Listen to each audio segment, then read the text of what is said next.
Hello friends, स्वागत है आपके अपने चैनल स्टैंड बीपीएससी में। आज हम लोग फिर से बिहार सिविल कोड का मॉडल सेट करेंगे एक नए अंदाज में। ओके, इससे पहले मैंने बिहार सिविल कोड का प्रीवियस ईयर का प्रैक्टिस सेट करवा दिया है और यूनिक प्रकाशन का लगभग मैंने सारा प्रैक्टिस सेट कंप्लीट करवा दिया है। आप क्या करेंगे, स्टैंड बीपीएससी के टेलीग्राम पर जुड़कर वो सारा वीडियो आप देख सकते हैं। ओके, वहाँ पर मैंने लिंक दे दिया है और प्लेलिस्ट का लिंक भी मिलेगा आपको वहाँ पर। ओके, वहाँ से आप देख सकते हैं। ओके, तो देखिए आज का जो हमारा प्रैक्टिस सेट है बहुत ही इम्पोर्टेंट है और एक नए मॉडल पर आधारित है जो एग्ज़ाम में हूबहू लगता है कि ऐसे प्रश्न बनेंगे, वही मैंने लिया है। ओके, प्रीवियस ईयर का और जो मॉडल सेट है वो मैंने लगभग उस पर 88 वीडियो करवा चुके हैं, सिर्फ स्पेशल बिहार सिविल कोड का, तो आप वहाँ से देख सकते हैं आप। ओके, चलिए आज का हम लोग ये जो पहला हम लोग का मॉडल सेट है, आज हम लोग देखते हैं नए अंदाज में। इसमें का क्वेश्चन जो होगा आपको बिल्कुल ही नए अंदाज में मिलेगा, अलग रूप में है। ओके, आप इसमें से प्रयत्न कीजिएगा कि ज़्यादा से ज़्यादा सही हो, और जिनका ज़्यादा से ज़्यादा इसमें सही होगा समझ लीजिए कि उनका तैयारी अच्छी खासी चल रही है। ओके, और जिनका लगभग कुछ कम आ रहा है तो उनको घबराने की ज़रूरत नहीं है। आप क्या करेंगे, आप थोड़ा सा और मेहनत कीजिएगा। ओके, तो चलिए दोस्तों, अब जुड़िए आप लोग और जल्दी से जल्दी कमेंट कीजिएगा। ओके, चलिए पहला क्वेश्चन है, तद्भव शब्द कौन सा है? तद्भव शब्द कौन सा है?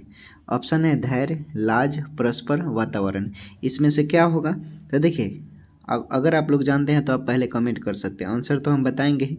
देखिए विकल्प के अकॉर्डिंग देखें तो लाज शब्द जो है वो क्या है? तद्भव है। यहाँ पर देखिए बी नंबर में दिया हुआ है, राइट आंसर बी हो जाएगा।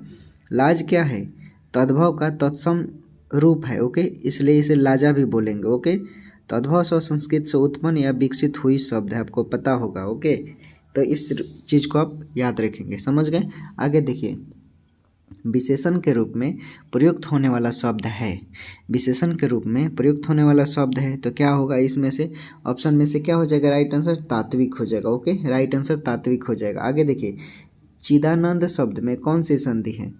चिदानंद शब्द में कौन सी संधि है ये मैंने आपको पढ़ा रखा है, आप इसको कमेंट कीजिए। ओके, देखिए चिदानंद में जो होगा ऑप्शन के अकॉर्डिंग आपका क्या हो जाएगा? व्यंजन संधि होगा, राइट आंसर बी हो जाएगा। ओके, क्या होगा? व्यंजन संधि। समझ गए? चूँकि आपको पता है कि संधि कितने प्रकार की होती है? 3 प्रकार के होते हैं, स्वर संधि, व्यंजन संधि और विसर्ग संधि। ओके, तो याद रखेंगे। और इसकी बात करें क्या है? चिदानंद, चिदानंद है। ओके, तो हम इसको लिखेंगे चित प्लस आनंद। ओके, याद रखिएगा, समझना है इसमें। ओके, आगे देखते हैं। आगे है जातिवाचक संज्ञा वाला शब्द कौन सा है? जातिवाचक संज्ञा वाला शब्द कौन सा है? चलिए बताइए, इसका राइट आंसर क्या होगा? चलिए देखिए, ऑप्शन के अकॉर्डिंग बात करें जातिवाचक संज्ञा वाला शब्द तो इसमें मानव हो जाएगा। सी नंबर में देखिए, राइट आंसर सी है, मानव। क्यों होगा भाई? आपको पता है कि जिन संज्ञा शब्दों से किसी एक ही प्रकार की अनेक वस्तुओं का बोध होता है उन्हें जातिवाचक संज्ञा कहते हैं। समझ गए? जैसे आप घर बोलेंगे तो घर में बहुत सारा घर आ जाएगा, पहाड़ बोलेंगे तो पहाड़ में बहुत सारा पहाड़ है। भाई कौन पहाड़ है? किसी विशेष का बात नहीं कर रहा है। पुस्तक आ जाएगा तो पुस्तक में बहुत सारे के पुस्तक होते हैं। ओके, घोड़ा आ जाएगा तो घोड़े में भी बहुत सारे नस्ल हैं। मजदूर है तो पूरे मजदूर का बोध हो रहा है, आप समझ रहे हैं ना? तो राइट आंसर क्या होगा? मानव। उसके बाद है घोष व्यंजन पहचानिए, घोष व्यंजन पहचानिए। चलिए बताइए, देखिए ऑप्शन के अकॉर्डिंग आप देखेंगे ज, सी नंबर में देखिए क्या है? घोष व्यंजन है। आपको पता है कि जिन व्यंजन के उच्चारण में स्वर तंत्रियों में कंपन हो, ओके, जो स्वर होते हैं ना उनके उच्चारण में कंपन हो उसे हम घोष व्यंजन कहते हैं। आप समझ रहे हैं? आपको ये भी पता होगा कि प्रत्येक वर्ग का तीसरा, चौथा और पांचवा व्यंजन जो होता है वर्ण घोष ध्वनि का होता है। जैसे हम एग्जाम्पल बताते हैं आपको, समझिएगा। ग है ना कंपन, घ हो रहा है, अंग हो रहा है ना, जैसे ज, झ, ये सब हो रहा है। ओके, ये सब समझने की खेल है। ओके, चलिए आगे देखते हैं। तत्सम शब्द पहचानिए। 6 नंबर में तत्सम शब्द को पहचाना है। चलिए बताइए क्या राइट आंसर होगा? देखिए ऑप्शन के अकॉर्डिंग देखेंगे तो आपका वार्ता जो है, वार्ता डी नंबर में देखिए, वार्ता वो क्या है? तत्सम शब्द है। ओके, वार्ता का तद्भव रूप क्या होता है? बात होता है। तत्सम शब्द आपको मैंने पहले ही बता दिया कि तत्सम शब्द संस्कृत भाषा से हिंदी में जो कहते हैं प्रयुक्त किया जाता है। समझ गए? तो राइट आंसर क्या हो जाएगा? डी, वार्ता। ओके, जिन लोगों ने डी कमेंट किया उनका बिल्कुल सही है। ओके, आगे देखिए, आगे क्या क्वेश्चन दिया है। वाक्य में काले शब्द का प्रवाची है। वाक्य में आए काले शब्द का प्रवाची क्या होगा? यह आंकड़े सोने के हैं। यह आंकड़े सोने के हैं। चलिए बताइए राइट आंसर क्या होगा। देखिए ऑप्शन के अकॉर्डिंग देखें तो सोने का प्रवाची शब्द क्या होता है? स्वर्ण होता है। सोना का अगर हम प्रवाची बात करें तो सोना को हम लोग क्या बोलते हैं? कणक बोलते हैं, हेम बोलते हैं, कंचन बोलते हैं और ताम्रस बोलते हैं। ओके, लेकिन यहाँ पर यह करे सोने के हैं यानी क्या बात करता है? यानी ऑप्शन के अकॉर्डिंग देखिए स्वर्ण हो जाएगा। ओके, क्या हो जाएगा? राइट आंसर बी हो जाएगा। मैंने बता दिया आपको परिभाषा इसका। ओके, आगे देखिए, आम का तत्सम रूप क्या होगा? आम का तत्सम रूप क्या होगा? चलिए बताइए, अगर आप जानते हैं तो आप बताइए, नहीं तो आंसर तो हम बताएंगे ही आपको। ओके, क्या राइट आंसर होगा?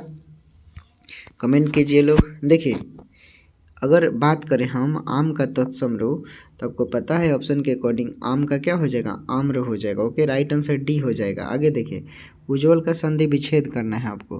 क्या करना है? उज्ज्वल का संधि विच्छेद, और ऑप्शन भी दे दिया है, बहुत अब आसानी रहेगी आपको। ओके, तो आप देखिए क्या राइट आंसर होगा। बी नंबर पे देखिए, उत प्लस ज्वल जो है इसका संधि विच्छेद राइट होगा। क्या होगा? उज्ज्वल। ओके, उत प्लस ज्वल। आपको पता है संधि विच्छेद का अर्थ ध्वनियों को हम अलग करके क्या करते हैं? सही शब्दों का ही संधि विच्छेद करते हैं। ओके, जैसे आपको पता होगा, एग्जाम्पल देखिए एक बताते हैं। जैसे निर्णय है, आप निर्णय का कैसे संधि विच्छेद कीजिएगा? इसको हम ऐसे करेंगे, नि जोर नए। देख रहे हैं क्या क्या इसमें साइलेंट हो रहा है? तो इसी तरह है हमारा क्या? उज्ज्वल। समझ गए? आगे देखिए, आगे क्या दिया हुआ है देखते हैं फ्रेंड। चैनल पर नए होंगे तो इसे सब्सक्राइब कर लीजिएगा। टेलीग्राम पर इसका पीडीएफ चाहिए तो आप टेलीग्राम पर जुड़ जाइए। ओके, टेलीग्राम पर स्टैंड पे से जुड़कर ये पीडीएफ ले लीजिए आप। ओके, और भी बहुत सारे जितने सेट हुए हैं सबका आपको पीडीएफ मिलेगा वहाँ पर। ओके, देखिए जटिल का विलोम शब्द क्या है? जटिल का विलोम शब्द क्या है ऑप्शन के अकॉर्डिंग? बताइए। देखिए जटिल के अकॉर्डिंग हम देखें, जटिल का विलोम शब्द के तो क्या हो जाएगा हमारा? राइट आंसर ये हो जाएगा सरल। ओके, सरल हो जाएगा।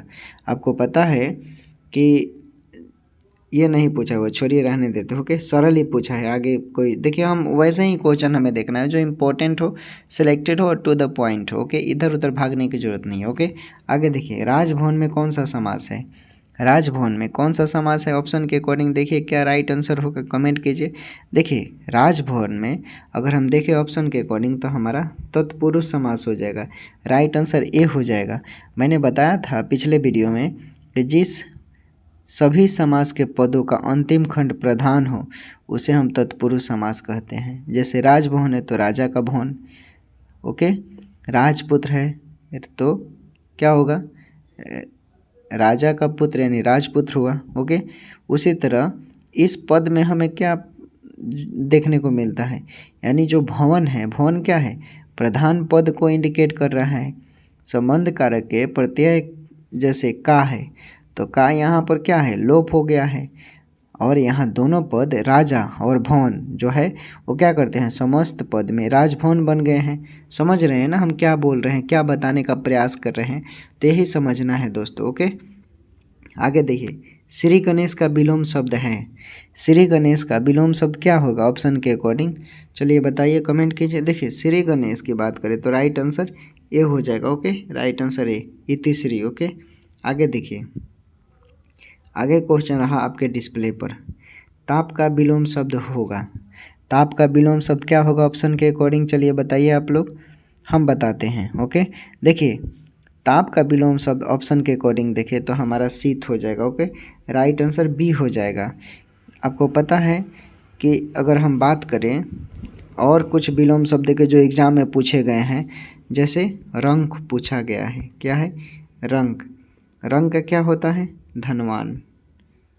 क्या हो जाएगा? धनवान। ओके, इसे नोट कर लीजिएगा आप। ओके, और देखिए सही वर्तनी वाले शब्द का चयन करना है। 14 नंबर में 14 नंबर जो है उसमें क्या करना है, सही वर्तनी वाले शब्दों का चयन करना है। ओके, आपको बताना है कि राइट आंसर क्या होगा। तो सही आप सभी को देखेंगे ध्यान से तो आपको सौहार्द देखिए क्या है, सौहार्द। ओके, तो ये क्या हो जाएगा आपका राइट आंसर हो जाएगा ए नंबर। ओके, और बाकी जो है उसमें कुछ ना कुछ मिस्टेक है। बाद है दिए गए शब्द का विलोम चुनना है। 15 नंबर में दिए गए शब्द का क्या करना है, विलोम चुनना है। ओके, तो इसमें आपको बताना है कि इसका विलोम क्या होगा, मौन का विलोम क्या होगा। ऑप्शन के अकॉर्डिंग चलिए बताइए कि इसका राइट आंसर क्या होगा। देखिए हम बताते हैं, मौन का विलोम की बात करें तो वचाल होगा। ओके, राइट आंसर सी हो जाएगा। ओके, मौन का क्या होगा, वचाल होगा। ओके, तो हमारा राइट आंसर वचाल हो जाएगा। जिन लोगों ने सी कमेंट किया उनका बिल्कुल सही है। ओके, आगे देखिए, आगे है दिए गए शब्द के समानार्थी शब्द का चयन करें। दिए गए शब्द के समानार्थी शब्द का चयन करें। कमल है। ओके, क्या है, कमल। कमल का समानार्थी शब्द क्या हो जाएगा, अम्बुज हो जाएगा। ओके, तो राइट आंसर क्या हो जाएगा, ए हो जाएगा। बाकी जो ये शब्द दिया है ये अलग है इसका मतलब। ओके, तो आप इसे विशेष रूप से ध्यान देंगे। आगे देखते हैं कि आगे हमारा कौन सा क्वेश्चन दिया हुआ है और क्या इंपॉर्टेंट है। ओके, आगे देखिए क्वेश्चन आ गया आपके डिस्प्ले पर। दिए गए शब्द के समानार्थी शब्द का चयन करें।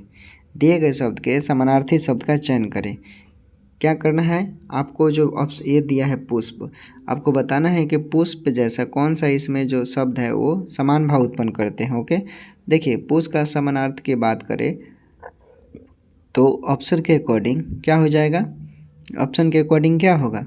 देखिए ऑप्शन के अकॉर्डिंग बात करें तो बी नंबर में देखिए प्रसून मिस क्या होता है, पुष्प। ओके, तो राइट आंसर बी हो जाएगा। जिन लोगों ने बी कमेंट किया उनका बिल्कुल ही सही है। ओके, आगे देखिए, दिए गए 4 विकल्पों में से उस विकल्प का चयन करें जो नीचे दिए गए मुहावरे का अर्थ व्यक्त करते हैं। ओके, आँखों में धूल झोंकना क्या होता है, इसका मतलब आँखों में धूल झोंकना। ऑप्शन दिया आँख फोड़ना, आदर देना, क्या दिया है, ढाढ़स बंधाना और धोखा देना। इसमें से राइट आंसर क्या होगा। देखिए आंखों में धूल झुकने का मतलब होता है कि आप किसी को धोखा दे रहे हैं। ओके, यानी आप पढ़ने जाते हैं क्लास में और चले जाते हैं गर्लफ्रेंड के साथ मूवी देखने। ओके, तो आप अपने गार्जियन को धोखा दे रहे हैं।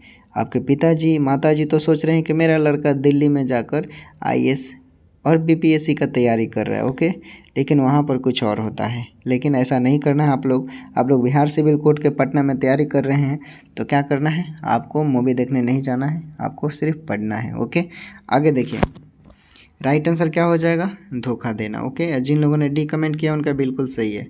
आगे देखिए आगे क्या दिया है क्वेश्चन। देखिए निम्नलिखित प्रश्न में दिए गए 4 विकल्प में से उस विकल्प का चयन करें जो मुहावरे का अर्थ व्यक्त करते हैं। ओके, देवता कूच कर जाना। देवता कूच कर जाना इसका मतलब क्या है, देवता कूच कर जाना। ऑप्शन इस दिए हुए ऑप्शन में से आपका राइट आंसर क्या होना चाहिए, चलिए आप कमेंट कीजिए, आंसर बताएंगे।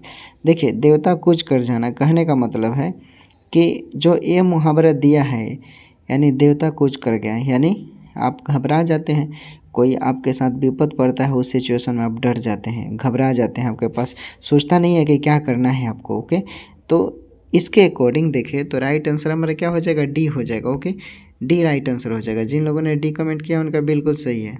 आगे देखिए इस वाक्य के लिए एक सार्थक शब्द दीजिए। किसी पर विजय पाने की इच्छा रखने वाला क्या होगा, किसी पर विजय पाने की इच्छा रखने वाला राइट आंसर क्या होगा। देखिए आपको बताना है इसमें से किसी पर विजय पाने की इच्छा रखने वाले को हम लोग क्या कहते हैं। ऑप्शन को देखिए, सभी ऑप्शन को ध्यान से और समझिए। देखिए किसी पर विजय पाने की इच्छा रखने वाला, इस वाक्यांश के लिए अगर सार्थक शब्द की बात करें तो क्या होगा, राइट आंसर जिगीषु होगा, जिगीषु होगा। ओके, राइट आंसर बी हो जाएगा।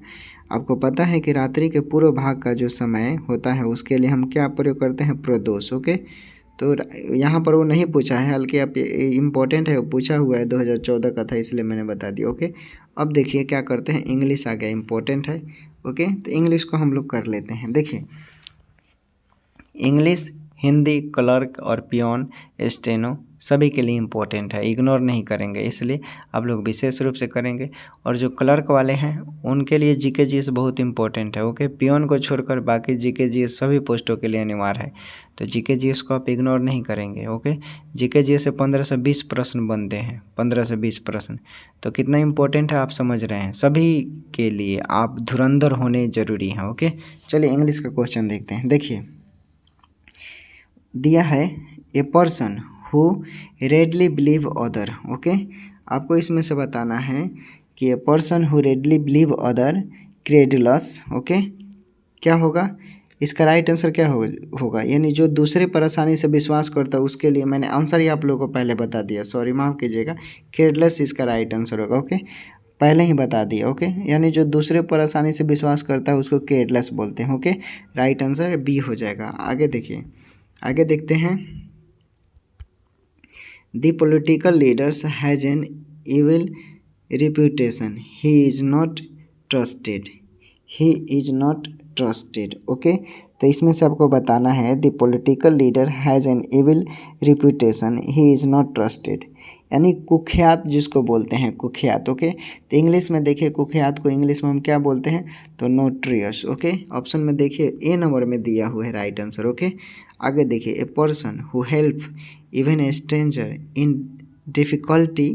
ओके, इसमें क्या बताना है आपको, ए person who helps even a stranger in difficulty, यानी मुसीबत में मदद करने वालों को सेंस में इसका प्रयोग किया जाता है, मुसीबत में मदद करने वाले के लिए। ओके, तो इंग्लिश में इसे क्या बोलेंगे एक शब्द में जो आसानी से समझ में आ जाए। ओके, तो देखिए इसको हम बोलते हैं, आप ऑप्शन को ध्यान से देखेंगे तो क्या हो जाएगा, सेमार्टिन। ओके, तो देखिए ए नंबर में दिया है, इसको हम लोग नेक आदमी बोलते हैं। ओके, राइट आंसर ये हो जाएगा दोस्त। ओके, आगे देखिए, आगे है डिस्ट्रॉय। ओके, क्या है डिस्ट्रॉय, तो आपको डिस्ट्रॉय में से आपको पता होना चाहिए कि नष्ट करना होता है। इसका सिनोनिम्स क्या होगा, चलिए बताइए। इसका राइट आंसर क्या होगा, तो ऑप्शन के अकॉर्डिंग हमारा डिमोलिश हो जाएगा। ओके, डिमोलिश मीन्स क्या होता है आप कमेंट कर सकते हैं। ओके, हम बता देते हैं, इसका मतलब होता है नष्ट करना। ओके, आगे देखिए, उसके बाद क्या है अपील, आपको पता है अपील मीन्स क्या होता है, अपील मीन्स होता है आकर्षण करना। ओके, इसका सिनोनिम्स क्या होगा, तो इसका सिनोनिम्स क्या हो जाएगा, चरम मीन्स क्या होता है, अपील होता है। ओके, आगे देखिए, उसके बाद क्या है सबमिसिव, क्या दिया है सबमिसिव का मतलब क्या होता है, यानी आज्ञाकारी, जो विनम्र होगा वो आज्ञा भी मानेगा। तो इसका सिनोनिम्स क्या होगा, तो इसका सिनोनिम्स ओबेडिएंट होगा। ओबेडिएंट मीन्स क्या होता है आज्ञाकारी। ओके, डी राइट आंसर हो जाएगा। आगे देखिए,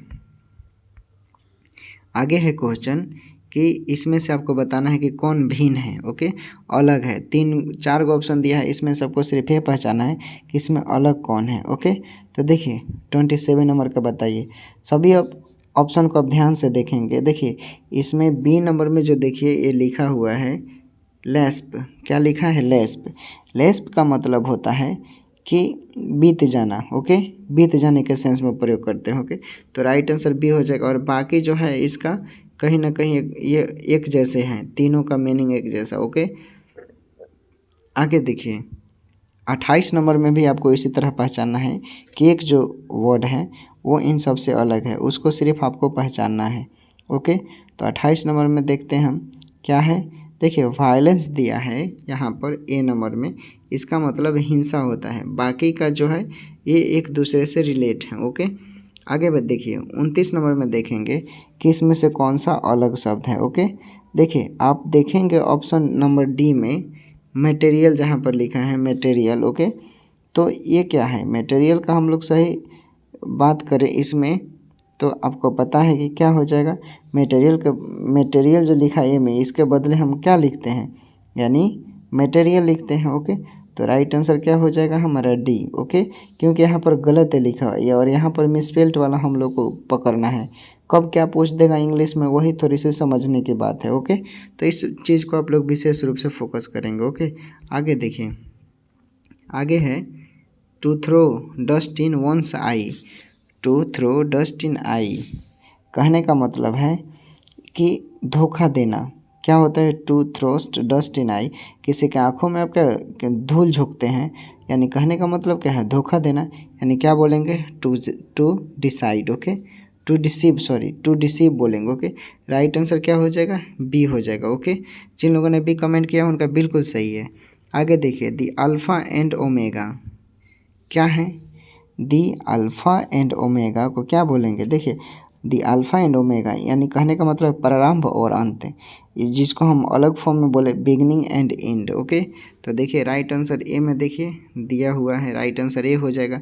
जिन लोगों ने ए कमेंट किया है उनका बिल्कुल सही है। आगे देखिए ए ड्राई रन क्या दिया है, ए ड्राई रन, यानी ड्राई रन का मतलब क्या आता है, क्या अभ्यास से संबंधित यानी पूर्व अभ्यास।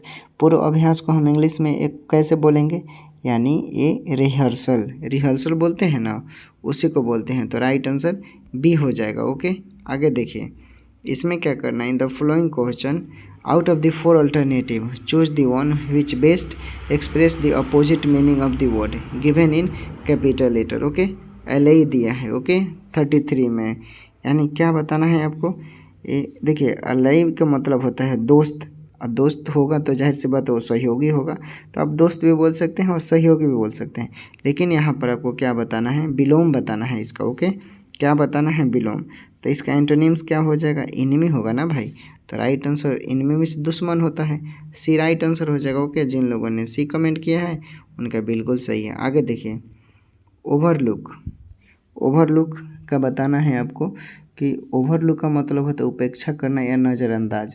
अब देखते हैं कोई कोई ज़्यादा ओवरलुक कर देता है या नज़रअंदाज कर देता है, ओके, उस सेंस में प्रयोग करते हैं। लेकिन यहाँ पर क्या आपको बताना है, आपको बताना है एंटोनिम्स।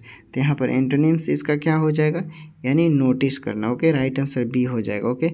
उसके बाद क्या है इमर्ज, इमर्ज मीन्स तो आपको पता होगा क्या होता है, इमर्ज मीन्स प्रकट होना या उभारने के सेंस में बोलते हैं। तो इसका एंटोनिम्स क्या हो जाएगा, तो इसका एंटोनिम्स डिसअपियर हो जाएगा, राइट आंसर डी हो जाएगा, ओके। आगे देखिए आगे क्वेश्चन है the car stopped dash when the breakers were applied, the car stopped dash when the breakers were applied. तो वाक्य के अनुसार अगर हम सही से देखें तो हमारा देखिए इमिडिएटली होगा।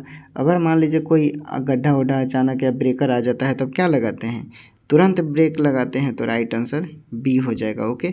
आगे देखिए but for his dash they would have attacked each other, कहने का मतलब है कि जो इंटरवेंशन होता है, इंटरवेंशन जिसको हम हस्तक्षेप के रूप में प्रयोग करते हैं, उसका प्रयोग बट फॉर हिज के लिए किया जाता है, ओके।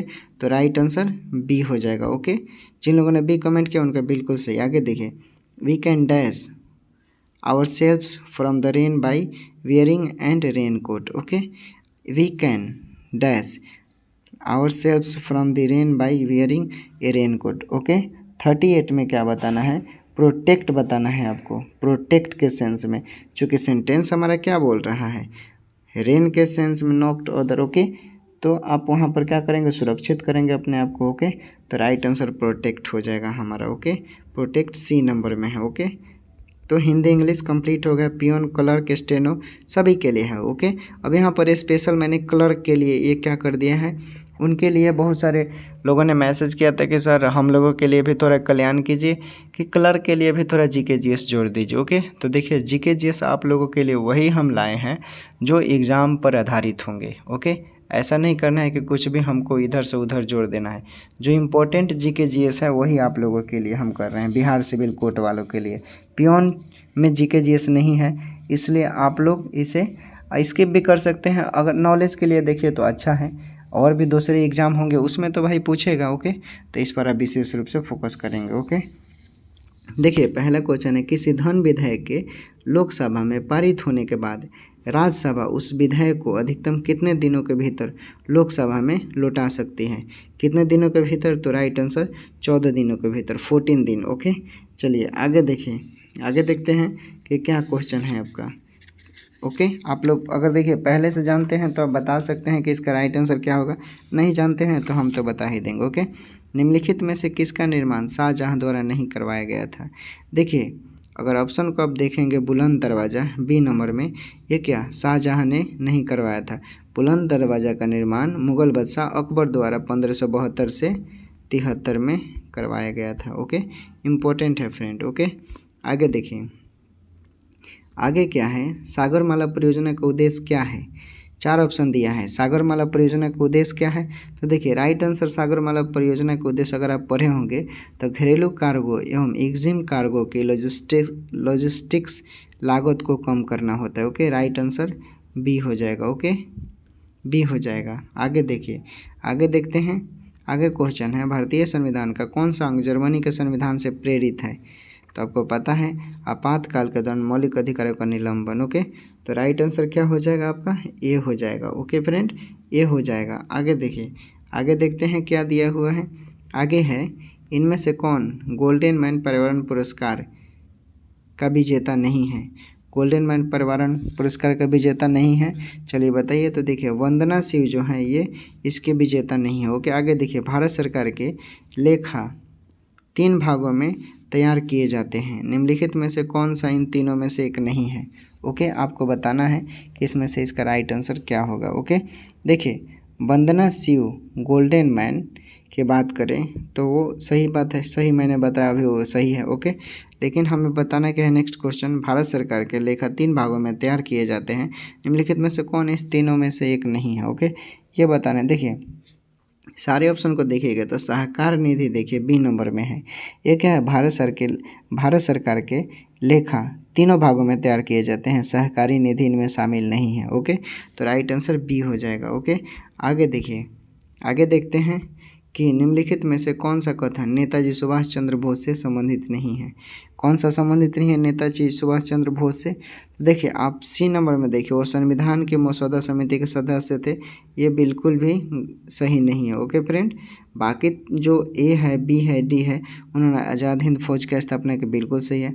उन्होंने क्या किया, उन्हें निर्वासित करके मांडले मंत्र भेजा गया, बिल्कुल सही है। उन्होंने असहयोग आंदोलन 1921 में भाग लिया, तो ये भी सही है। ओके, लेकिन इसमें क्या है, संबंधित जो है सी नंबर ये नहीं है friend. Okay, right answer C हो जाएगा।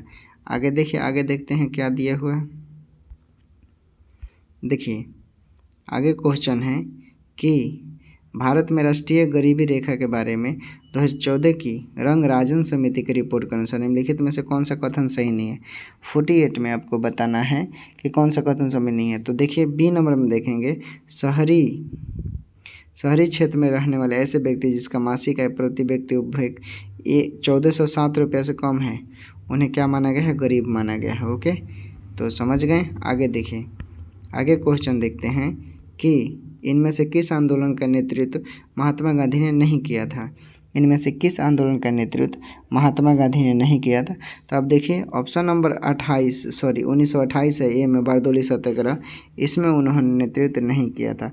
आपको पता है कि बारदोली सत्याग्रह सरदार वल्लभ भाई पटेल के नेतृत्व में किया गया, तो राइट आंसर ये हो जाएगा। ओके, आगे देखिए, आगे है संपूर्ण क्रांति का नारा किसने दिया था। संपूर्ण क्रांति का नारा जयप्रकाश नारायण ने दिया था, राइट आंसर सी हो जाएगा। सिंधु घाटी सभ्यता किस शहर का शाब्दिक अर्थ मृतकों का टीला है, तो मोहनजोदड़ो, राइट आंसर डी हो जाएगा। ओके, क्या हो जाएगा, राइट आंसर डी हो जाएगा। इजी क्वेश्चन है। ओके, आगे देखिए, आगे देखते हैं, चर्चा में रही द लाइट वी कैरी नामक पुस्तक के लेखक कौन है। द लाइट वी कैरी नामक पुस्तक के लेखक कौन है, तो Michelle Obama. Okay, right answer ये हो जाएगा। प्रतिवर्ष विश्व भर में विश्व मानवतावादी दिवस कब मनाया जाता है। विश्व मानवतावादी दिवस कब मनाया जाता है, आपको पता है 19 अगस्त को क्या मनाया जाता है, विश्व मानवतावादी दिवस। ओके, आगे देखिए, आगे है जमानतीय अपराध में जमानत एक अधिकार के रूप में स्वीकार की जाती है। ओके, जमानतीय अपराध में जमानत एक अधिकार के रूप में स्वीकार की जाती है। इसका राइट आंसर क्या होगा, तो पुलिस ऑफिसर और न्यायालय द्वारा, राइट आंसर सी हो जाएगा। ओके, आगे देखिए, आगे क्वेश्चन है आईपीसी का पूर्ण निम्न में से कौन सा है पूर्ण नाम। ओके, आपको बताना है। देखिए आईपीसी का पूर्ण रूप इंडियन पेनल कोड होता है। इंडियन पेनल कोड हिंदी में भारतीय दंड संहिता कहा जाता है।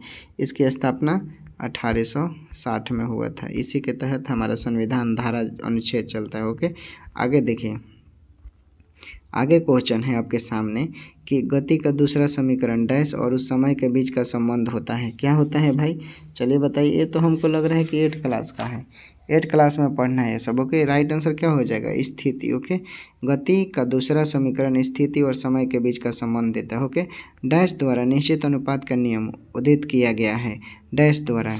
तो ऑप्शन के अकॉर्डिंग बताइए, 4 को ऑप्शन दिया है, उसका राइट आंसर क्या होगा, प्राउस्ट। ओके, प्राउस्ट द्वारा निश्चित अनुपात का नियम दिया गया। ओके, प्राउस्ट द्वारा।